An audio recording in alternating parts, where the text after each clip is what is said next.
Fourth met fifth at McGinn Park in Buncrana on Friday night, and Rovers travelled with confidence following wins over Dundalk and Bohemians, but Derry have somehow regrouped and were unbeaten in their previous six.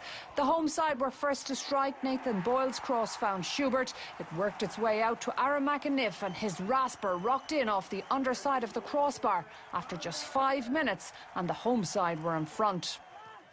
A thunder shower before the kick-off made life difficult for both sides, but with Derry settling quicker, they pushed for a second. Lucas Schubert not too far away on this occasion.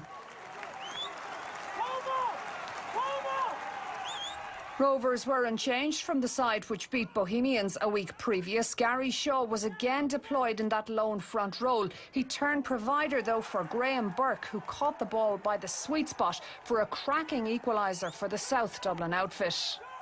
Rovers were slightly shading the possession stakes as the game ebbed towards half-time, but a rash challenge by Trevor Clark in front of the referee Ben Connolly, well, he was somewhat fortunate to only have seen yellow for his efforts. Punishment, however, would be meted out soon after in a different guise, as Lucas Schubert would again be centrally involved for Derry. This time the finish was to be applied by Barry McNamee, and the Candy Stripes were back in front before the break.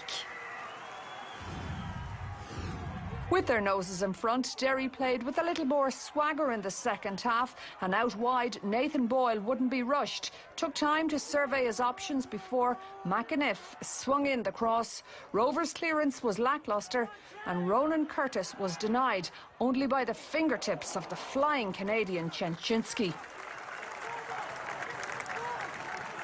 Rovers' last line of defence seemed well capable of limiting the home side to chances from distance, and Curtis, having been denied earlier, opted to lay this one off for McNamee. Unfortunately, his shot was always rising. Then a bizarre event about 15 minutes from time. Rovers in the ascendancy were pushing for yet another equaliser. Mikhail Kennedy coughed up a free kick on the edge of the box for this lunge on Mealy. Burke whacked the free kick off the wall, but Mealy reacted quickest, and though he was forced wide, he managed to play it back into the danger area. Shaw was lurking with two Derry players, but Finn was there to bundle it home at the back post. Referee Connolly initially waved it on, but the eagle-eyed linesman spotted the infringement, and Rovers' efforts were undone. And then, with time almost up, Derry were handed the chance to put the result to bed. Rovers had committed numbers to the attack, and so with Curtis bearing down on goal, Sean Heaney felt a need to intervene. Connolly pointed to the spot, much to the dismay of the Rovers' rearguard.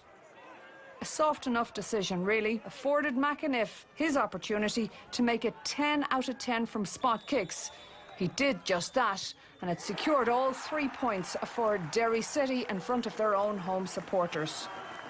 Rovers, though, would have one last opportunity. They couldn't fashion an effort on goal, as Derry City held on for victory over Rovers in Buncrana on a 3-1 scoreline.